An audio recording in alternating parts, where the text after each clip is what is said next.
Bonjour à tous et bienvenue sur la chaîne de Nanto Goblenoob. Aujourd'hui c'est le numéro 64, c'est le fascicule. Et on découvre cela avec en tête Skragrott. Skragrott le roi Louf, le gros roi Louf, le méchant. Et donc cette semaine, avec notre fascicule, on va découvrir Gobsprakk, la bouche de Mork. Alors Gobsprakk, vous voyez, c'est magnifique. Oh là, qu'est-ce qu'elle est belle cette figurine. Fantastique. Gobsprakk est le plus infâme de tous les chamans vasomanciens, principal prophète des Orukidés. Il parle directement au nom de Mork. C'est du moins ce qu'il prétend. Enfin, ceux qui le questionnent finissent souvent morts, les poumons remplis de vases, alors même les plus sceptiques hésitent à verbaliser leurs doutes, à portée d'oreille en tout cas. En tant que disciple de Mork, Gobsprakk privilégie la ruse à la brutalité. Il utilise les visions que lui accorde son dieu pour guider les Oruks dans une wag sainte contre la civilisation. Une wag sainte. Ça fait bizarre, wag sainte. Ça fait un peu waxil pour ceux qui connaissent. Son influence se fait déjà sentir à travers les royaumes. C'est Gobsprakk qui a négocié une alliance entre les clans guerriers Oruk et Kragnos, le séisme vivant. Cette union fut très bénéfique pour la bouche de Mork et dévastatrice pour le reste du monde. Pourtant, il semble que le chaman vasomancien ne fasse que commencer à concrétiser ses ambitions. Il est magnifique, franchement. La figurine est folle, elle est complètement folle. Avec des restes de bestioles là, un peu de bave, enfin, oh là là. Là, ce décor est magnifique, hein. La photo est extraordinaire parce qu'elle est super bien mise en scène. La figurine en elle-même est malade, c'est un truc de malade. Et le chaman, en effet, il est d'une beauté extraordinaire. Ah là là. La bouche de Mork, Gorka Morka, le dieu des Oruks. Plus exactement, les dieux des orques, car il est la fusion de deux entités. Gork et Mork. Et puis après, on va découvrir, après avoir un petit peu découvert ce qui était ce Gobsprakk, eh bien, on va aussi découvrir encore une fois la continuité sur le royaume du feu, avec une histoire incandescente. À l'aube de l'âge de Sigmar, les éternels de l'orage quittèrent Azir pour reprendre les royaumes mortels aux puissances de la ruine. Aqshy fut le théâtre du premier conflit, quand les marteaux de Sigmar descendirent des cieux pour affronter Korgoskul, un puissant seigneur de cornes et ses hordes sanguinaires. J'aime pas quand ils mettent les marteaux de Sigmar. C'est un peu triste.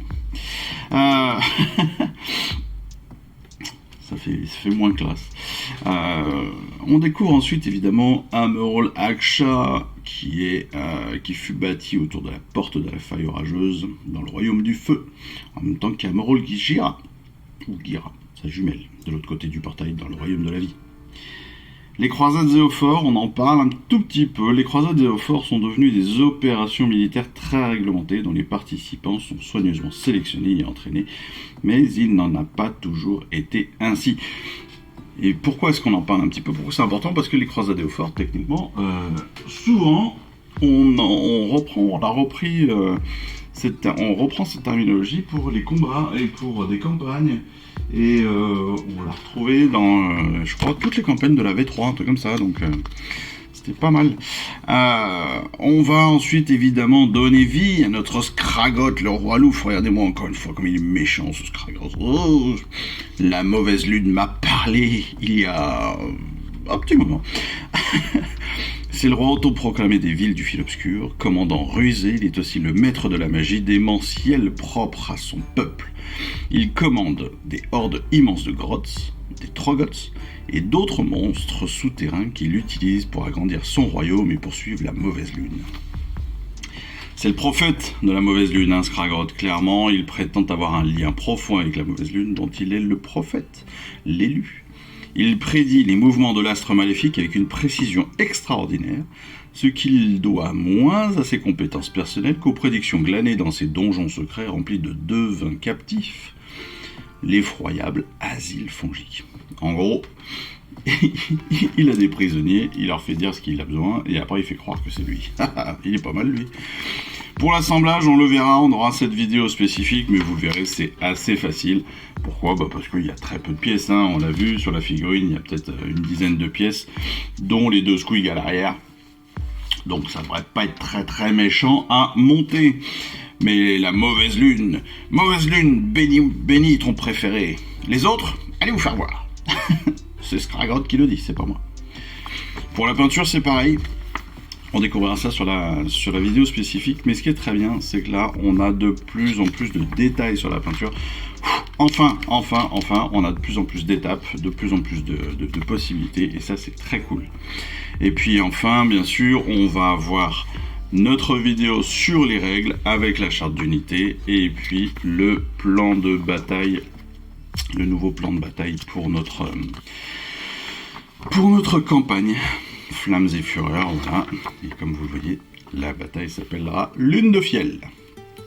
Avec toujours nos tableaux pour savoir quelles unités ont été détruites pendant la partie pour gagner des points de commandement pour la prochaine.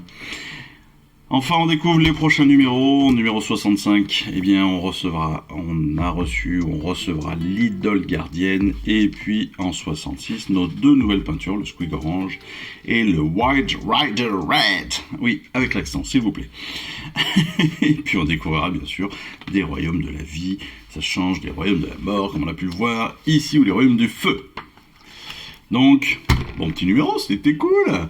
Voilà, écoutez, on se retrouve très vite pour l'assemblage de Scragrod, pour la peinture aussi sans figue, bien sûr, comme on le fait en ce moment, et puis pour la vidéo des règles, justement. Allez, je vous embrasse, et puis je vous dis à très vite. Je vous remercie d'avoir suivi cette vidéo. Si ça vous a plu, eh bien abonnez-vous, lâchez un petit like et un commentaire, et suivez-moi sur Instagram où je poste régulièrement des photos de mes dernières réalisations et dernières peintures. Et puis comme il est maintenant de tradition sur la chaîne, je vous souhaite une excellente fin de journée et surtout, lisez bien, collectionnez bien, assemblez bien, peignez bien et jouez bien. Allez, je vous embrasse et puis je vous dis à très vite. Allez, ciao, bye bye.